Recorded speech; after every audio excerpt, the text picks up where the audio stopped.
আসসালামু আলাইকুম রহমতুল্লাহি ওবরকাতুহু। সম্মানিত দর্শক, সারা বাংলাদেশ উত্তাল কোটা বিরোধী আন্দোলন নিয়ে। সরকারের ঝাড়ু ঝাড়ু কর্তা ব্যক্তি, কেউ আমলা, কেউ কামলা, কেউ রাজনৈতিক ক্ষমতাধর ব্যক্তিত্ব, কেউ মন্ত্রী, কেউ মিনিস্টার, সবাই এটা নিয়ে চিন্তিত কিনা বলবো না, বাট এটা নিয়ে একটা কূটকৌশল, চাণক্য কৌশল তারা করার চেষ্টা করছেন।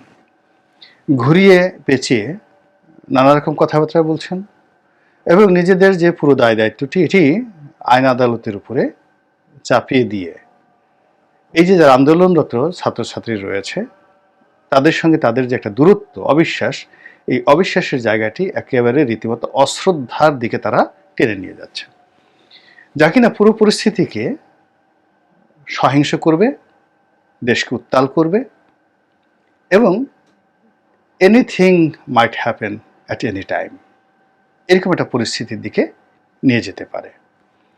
এজন্য ব্যক্তিগতভাবে আমি সরকারের যারা কর্তা ব্যক্তি তাদেরকে অনুরোধ করব যে কোটা বিরোধী এই আন্দোলনটিকে সততা নিয়ে, আন্তরিকতা নিয়ে মোকাবেলা করুন।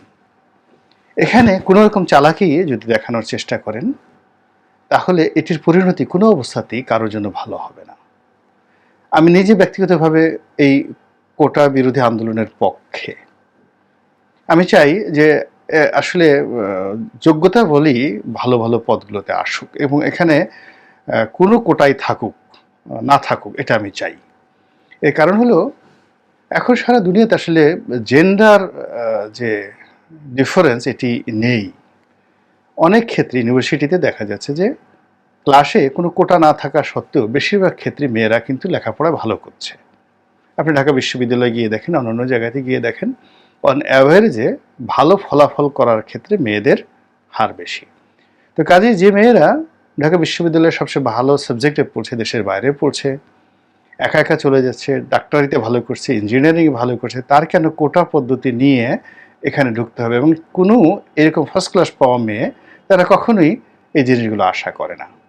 এক। ২ নম্বর হলো যে আপনি কেবলই মাত্র শূন্যপদ পূরণের জন্য ছেলেদের তুলনায় কম লেখাপড়া যারা কেবলমাত্র মেয়ে আনবেন, এই কারণে বিভিন্ন ক্যাডার সার্ভিস আপনি মেয়েদেরকে ঢুকালেন। এর ফলে কি অনাসৃষ্টি তৈরি হয়, এগুলো আমরা ইদানিংকালে দেখেছি যে কিছু মহিলা কর্মকর্তা তাদের ঘুষ খাওয়ার যে ঘটনা, সেখানে হত্যাকাণ্ডের মতো ঘটনা ঘটিয়ে ফেলেছে। এক টিএনওর সেই কাহিনী। কিছু মহিলা কর্মকর্তা তাদেরকে স্যার বলতে হবে, কিছু মহিলা কর্মকর্তা যারা ম্যাজিস্ট্রেট দেখাতে গিয়ে এই জিনিসগুলো করেছেন, কিন্তু সত্যিকার একটা ভালো পরিবার থেকে এসেছেন, ভালোভাবে লেখাপড়া করেছেন, সুস্থ একটা পরিবেশে প্রতিযোগিতার মাধ্যমে এসেছেন, এরকম মহিলা কর্মকর্তা দ্বারা এখনো পর্যন্ত কোনো ক্ষেত্রে স্কুল, কলেজ, মাদ্রাসা থেকে শুরু করে ব্যবসা বাণিজ্য যেখানেই রয়েছেন তারা কেবলই মাত্র মহিষী নারী, মহিষী যাকে বলে কর্মী হিসেবে নিজেদেরকে প্রতিষ্ঠিত করেছেন। এবং এই কারণে এবারে যে কোটা আন্দোলনে দেখা যাচ্ছে যে বিপুল সংখ্যক মেয়ে রাস্তায় নেমেছেন, যেটা অন্য সময় ছাত্রীদের এই অংশগ্রহণ আমরা দেখিনি। দ্বিতীয়ত, যে একটা বিসিএস কর্মকর্তা হবেন বা সরকারি কর্মকর্তা হবেন, এখানে পঙ্গু, প্যারালাইজড, তারপর শেষে শারীরিকভাবে মানসিকভাবে কিছুটা অসঙ্গতি রয়েছে, তাদেরকে দায়িত্বপূর্ণ পদ পদবিতে দেওয়া, এটা নিয়ে করুণা হতে পারে, রাষ্ট্র তাদেরকে রিহ্যাবিলিট করতে পারে অন্যভাবে, কিন্তু একটা ডিসি পদে, এসপির পদে এই জিনিসগুলো বা একটা জজের পদে এই জিনিস মানে এই ধরনের অসম্পূর্ণতা থাকা আমার কাছে, ব্যক্তিগতভাবে আমার কাছে শোভনীয় মনে হয় না। তো কাজেই মাননীয় প্রধানমন্ত্রী যে 2018 সনে পুরো কোটা পদ্ধতি বাতিল করেছেন, ওটা যদিও তাদের দাবি ছিল না, কিন্তু আমি আসলে সেই ব্যাপারে ব্যক্তিগতভাবে মনে করি ওটাই একেবারে 100% সঠিক ছিল। এখন সময়ের প্রেক্ষাপটে অনেকে 5% বা 10% কোটার কথা বলা হচ্ছে, সেটা ভিন্ন একটা বিষয়, আলোচনার বিষয় হতে পারে। আমি মনে করি যে সিভিল সার্ভিস এখন যে পর্যায়ে চলে গেছে, এখন আর সিভিল সার্ভিসের মধ্যেও ঠিক যাকে বলা হয় একটা অ্যামেন্ডমেন্ট আনা দরকার, যে একটা সুপিরিয়র সিভিল সার্ভিসের একটা গ্রেড থাকা উচিত। এই সিভিল সার্ভিসের মধ্যে একটা সুপিরিয়র গ্রেড থাকা উচিত, যেটি কারণে দেখা যেত যে এখন উপজেলাগুলোতে আমি মিটিংয়ে বসেছি, জেলাতে এমপি হিসেবে মিটিংয়ে বসেছে এবং এখানে কর্মকর্তাদের মধ্যে একটা মনস্তাত্ত্বিক দ্বন্দ্ব থাকে। যিনি ইঞ্জিনিয়ার, এলজিডির ইঞ্জিনিয়ার রয়েছেন, পিডব্লিউডির ইঞ্জিনিয়ার রয়েছেন, কিংবা যিনি এই যে লোকাল গভর্নমেন্টের এক যে টিউবওয়েল দেয় যেটা আছে, ওই স্থানীয় প্রকৌশল যেটা বিভাগটি রয়েছে, তো সেই বিভাগে যিনি চাকরি করেন, উপজেলাতে একজন মাত্র কর্মকর্তা, একজন পিয়ন থাকেন, তিনি। তারপর ধরুন উপজেলা মৎস্য কর্মকর্তা, তারপর উপজেলা পশুপালন কর্মকর্তা, এরা সবাই বিশেষ কর্মকর্তা। তার সঙ্গে সঙ্গে পুলিশের যিনি থাকেন। তো এদের সকলের মধ্যে একটা মনস্তাত্ত্বিক বিষয় থাকে এবং এরা টিওনোকে, মানে উপজেলা নির্বাহী কর্মকর্তাকে মেনে নিতে চান না, মুখ ফিরিয়ে থাকেন, অন্যদিকে থাকেন। এবং টিওনো সাহেব খুব বেশি ড্যাশিং না হলে এখানে আসলে সমন্বয় বৈঠকটি হয় না ঠিক মতো। আর যদি এমপি সাহেব দুর্বল হন, উপজেলা চেয়ারম্যান দুর্বল হন, তাহলে তো কোনো কথাই নাই। পুরো স্থানীয় যে প্রশাসন, সেখানে একটা হ্যাফ্যাজার্ট অবস্থা হয়।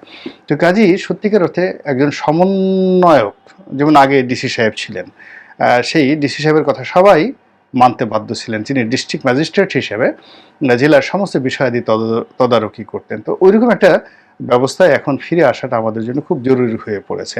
এখনকার স্ট্রাকচার যেটা এরশাদ আমলে হয়েছে, এই স্ট্রাকচার তখন হয়তো ওকে ছিল, অনেকগুলো ক্যাডার সার্ভিস তৈরি করা হয়েছে, কিন্তু এই ক্যাডার সার্ভিসগুলোর মধ্যে একটি সুপ্রিয়র সিলেকশন কমিটি থাকা উচিত, যারা কিনা সরাসরি প্রশাসনের অ্যাডমিনিস্ট্রেটিভ সাইডে থাকবেন, শুধুমাত্র অ্যাডমিনিস্ট্রেশন তারা দেখবেন, আর অন্যান্য ক্যাডার সার্ভিস যারা যাদের মতো করে থাকবেন। এবং তার সেই ম্যাজিস্ট্রেসি ক্ষমতা থেকে শুরু করে তার যে প্রশাসনিক ক্ষমতা, ঠিক ওই পর্যায়ে থাকবে। তারাই ডিসি হবেন, তারাই বিভাগীয় কমিশনার হবেন, তারাই মেট্রোপলিটন পুলিশ কমিশনার হবেন, তারাই সচিবালয়ের সচিব হবেন। ঠিক এরকম অ্যাডমিনিস্ট্রেটিভ পদগুলো তৈরি করার জন্য একটা আলাদা ক্যাডার সার্ভিস, যেটাকে সুপ্রিয়র ক্যাডার সার্ভিস হিসাবে নাম দিয়ে করা যেতে পারে। এটা এখন সময়ের প্রয়োজন হয়ে গেছে। আদারওয়াইজ পুরো অ্যাডমিনিস্ট্রেশনে একটা হ্যাফ্যাজার্ট অবস্থা হয়ে গেছে। আপনি উপজেলাতে গিয়ে দেখেন, টাকা পয়সা থাকে সব পিআইওর নিকট। তারপরে জেলাতে থাকে যেটা ডিপিওর কাছে। তারপরে যে জেলার যিনি প্রজেক্ট ইমপ্লিমেন্টেশন অফিসার, তার ডিসিকে পাত্তা দিতে হয় না, ডিসি তার পিছি পিছি করতে হয়। আবার ডিসির সমপর্যায়ের আর একজন কর্মকর্তা আছেন, যেটা জেলা পরিষদের প্রধান নির্বাহী কর্মকর্তা হিসেবে থাকেন।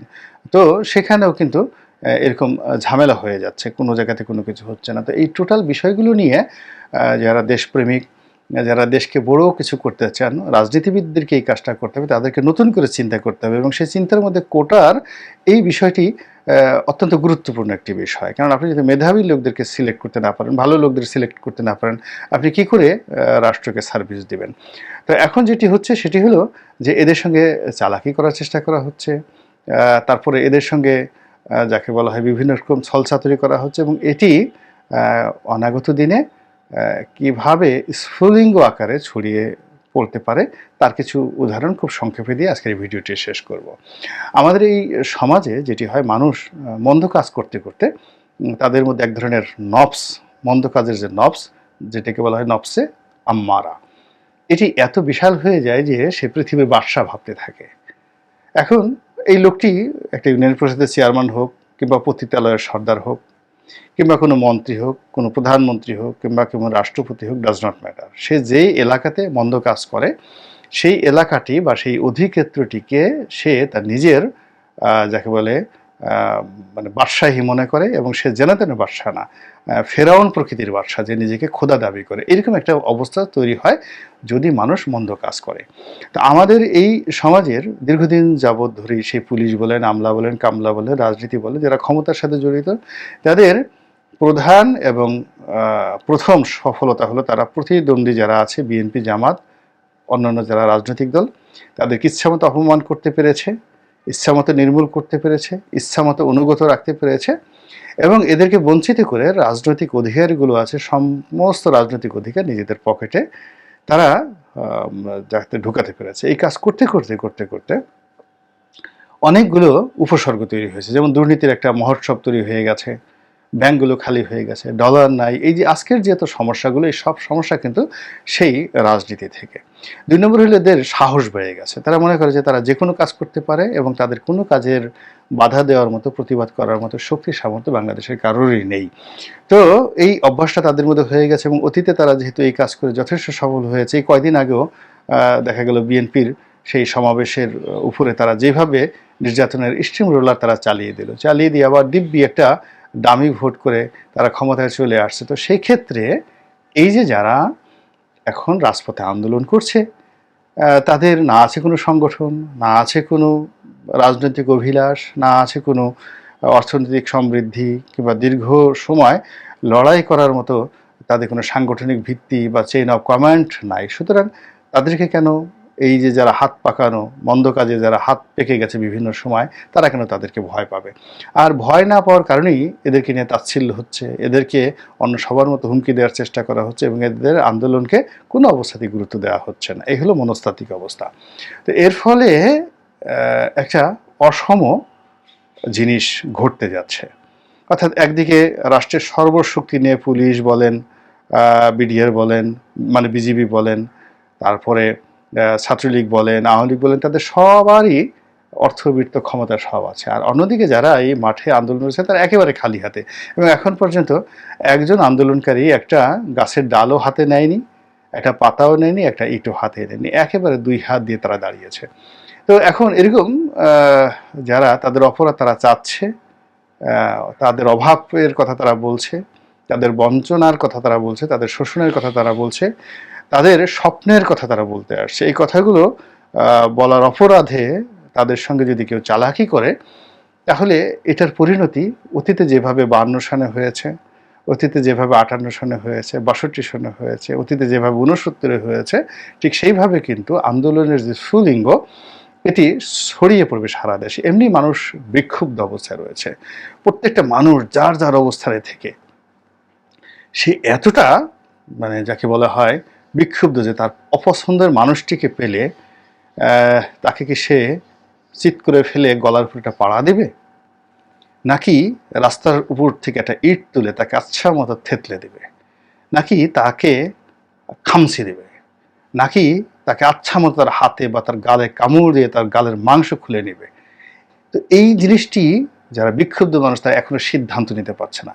অর্থাৎ কিছু কিছু মানুষ কিছু কিছু মানুষের উপর, কিছু কিছু মানুষ না, বেশিরভাগ মানুষ কিছু কিছু মানুষের উপরে এতটা বিক্ষুব্ধ হয়ে পড়ে আছে যে তারা যদি তাদের প্রতিহিংসা, অভিলাষ চরিতার্থ করার সুযোগ পায়, তাহলে তারা ওইতে বললাম যে তারা কি ওই লোকটাকে সুযোগ পেলে যে তোমাকে সুযোগ দেওয়া হলো, তুমি এখন যা ইচ্ছা তাই একে করো, তখন সেই যে যার প্রতি সে রাগ তাকে কি সে কামড় দেবে, না দমড়াবে, মুচড়াবে, না হাড্ডি ভেঙে দেবে, এই সিদ্ধান্ত সে এখনো নিতে পারছে না এবং ওই সময় সে নিতে পারবে না। তো ওই জায়গাতে অর্থাৎ চারিদিকে যদি বারুদ ছড়ানো থাকে এবং সেই বারুদের মধ্যে যদি ছোট্ট একটু আগুন লাগে, একটু উত্তাপ শুরু হয়, এমনকি সূর্যের যে কিরণ এটাও যদি একটু বেশি মাত্রায় পড়ে, পুরো দেশ মানে রীতিমতো লঙ্কা কাণ্ড ঘটে যাবে। বানরের লেজ থেকে পুরো লঙ্কা নগরী পুড়ে গেছে। আপনি বুঝেন যে লঙ্কা নগরী কেন পুড়লো? সেখানে বারুদ ছিল, রাবণের যে শাসনে সবাই বিক্ষুব্ধ ছিল, জনগণ তার পক্ষে ছিল না, ফলে সে অনেক উন্নয়ন করেছিল। মানে রাবণের যে ইতিহাস আপনি যদি মেঘনাদ বধ কাব্য পড়েন দেখবেন যে অসাধারণ সেই শহরের বর্ণনা, রাবণের শহর। সেখানে অনেক মানে ওই জমানাতে রামের জমানাতে এই পৃথিবীর যত যাকে বলা হয় উন্নয়ন, সেই স্বর্ণখচিত মন্দির, রাস্তার দুপাশে সেই বিলাসবহুল প্রাসাদ, সুপ্রশস্ত প্রাসাদ, মানে যাকে বলে রাস্তাঘাট, এবং নাগরিকদের শরীরে মেদ শরীর, মানে সমস্ত কিছু ছিল। আজকের ঢাকা, আজকের টোকিও, আজকের সাংহাই বলতে যা বুঝায় তার চেয়েও উন্নত ছিল সেই রাবণের শহর। কিন্তু সেই শহরে যখন একটা হনুমান আগুন লাগিয়ে দিল, পুরো শহর তছনছ হয়ে গেল। How it is possible? প্রতীকী অর্থে ওখানে বারুদ ছড়ানো ছিল। তো এখন সারা বাংলাদেশে অভাবের বারুদ আছে, ক্ষোভের বারুদ আছে, ঘৃণার বারুদ আছে, চাহিদার বারুদ আছে, অনিয়মের বারুদ আছে, দুর্নীতির বারুদ আছে, হাজার হাজার বারুদ সারা বাংলাদেশে ছড়িয়ে ছিটিয়ে আছে।